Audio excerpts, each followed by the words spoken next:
Assalamualaikum warahmatullahi wabarakatuh. Bismillahirrahmanirrahim. Alhamdulillah rabbil alamin. Allahumma salli ala sayyidina Muhammad wa ala ali sayyidina Muhammad. Apa kabar semuanya? Hari ini kita sambung perbincangan kita pada surah Al-Baqarah ayat 78 dan 79. Ayat masih berkait tentang Bani Israel atau kaum Yahudi yang hidup di zaman Rasulullah sallallahu alaihi wasallam. Allah Subhanahu wa taala berfirman, Bismillahirrahmanirrahim. Wa minhum ummiyun la ya'lamuna al-kitaba illa amani wa inhum illa yadhunnun. Ramai di antara Bani Israel itu adalah ummi. Mereka tidak tahu menulis. Mereka hanya mengagak-agak sahaja. Mereka hanya ikut-ikut sahaja. Di sini kita akan bincang apa makna ummi. Ummi ada yang menyatakan bahwa dialah orang yang tak tahu membaca dan tak tahu menulis.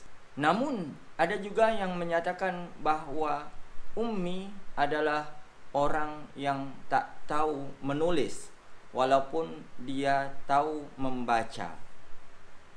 Maka ada orang yang menyatakan bahwa Rasulullah sallallahu alaihi wasallam adalah ummi, tak tahu membaca dan tak tahu menulis.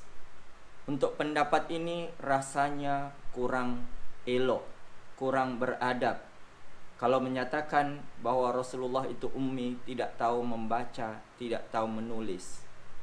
Walaupun mereka mempunyai dalil, kalaulah Rasulullah sallallahu alaihi wasallam tahu membaca dan tahu menulis, maka ada yang menyatakan kemungkinan Al-Quran tersebut adalah ciptaan atau rekaan daripada Nabi Muhammad sallallahu alaihi wasallam.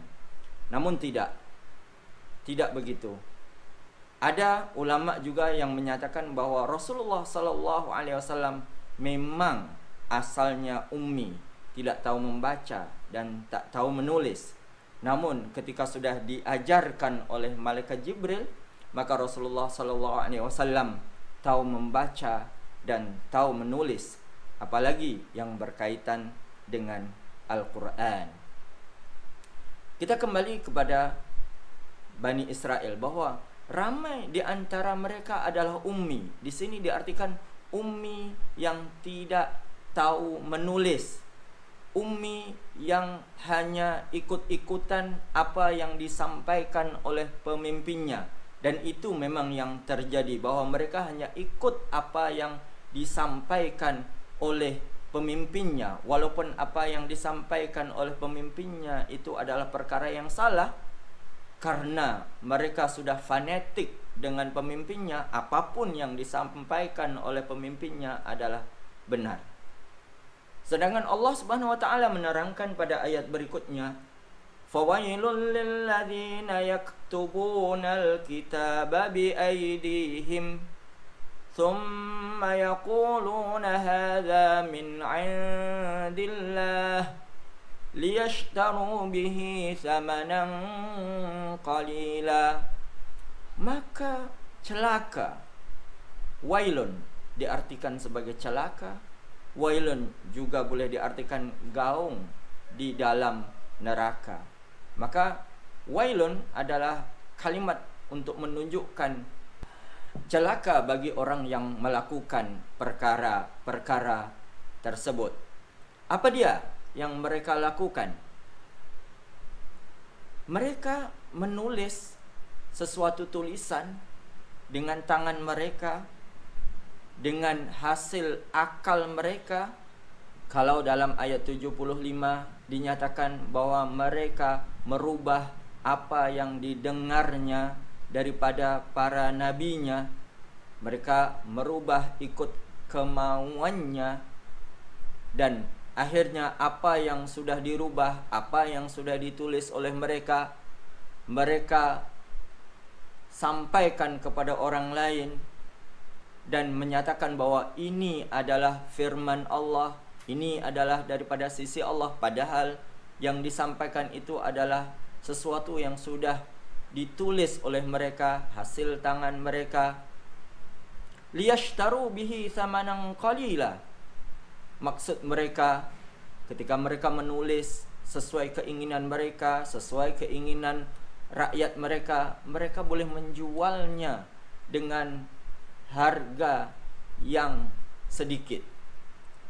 Setiap kali dalam Al-Quran dikatakan thamanan qalila, harga harta yang sedikit, itu dimaksudkan walaupun sebanyak dunia dan seisinya, maka Al-Quran menyatakan ianya perkara yang sedikit jika dibandingkan dengan nikmat Allah yang akan orang Islam atau ahli syurga terima di syurga nanti. Maka ayat disambung, fawailul lahum mimma katabat aydihim wa wailul lahum mimma yaksibun. Kalimat wailun di sini hingga diulang 3 kali. Ianya sebagai amaran, ianya sebagai ingatan, ianya sebagai peringatan, jangan engkau lakukan perkara tersebut. Fawailul lahum mimma katabat aydihim, maka celaka karena tangan mereka yang menulis, yang mereka reka dan menyampaikan bahwa itu adalah firman Allah.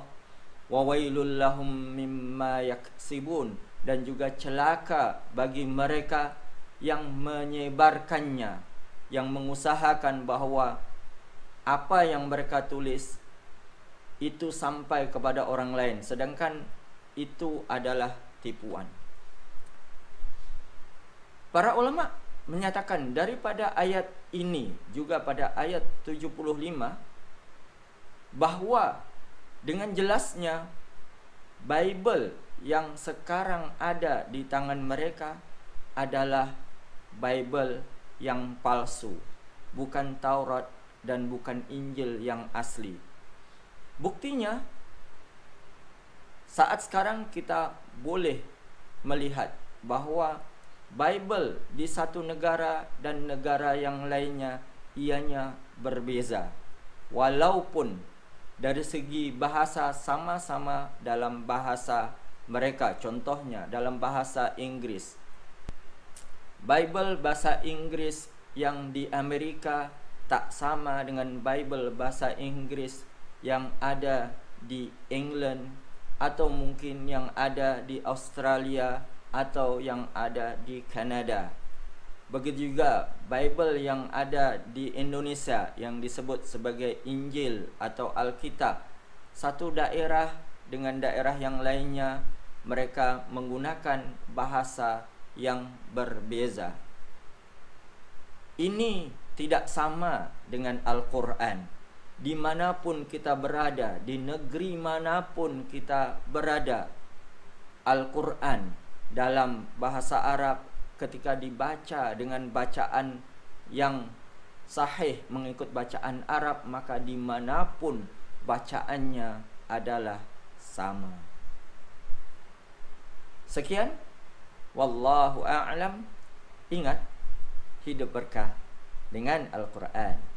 Assalamualaikum warahmatullahi wabarakatuh. Hari ini kita sambung perbincangan kita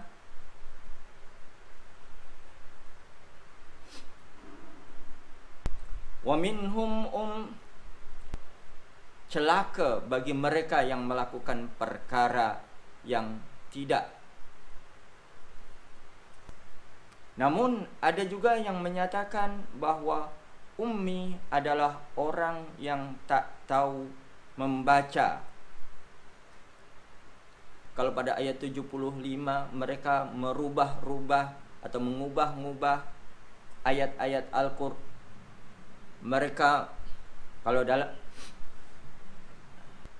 ianya sebagai amaran, ianya sebagai Bible bahasa Inggeris yang di British, Bible bahasa Inggris yang kat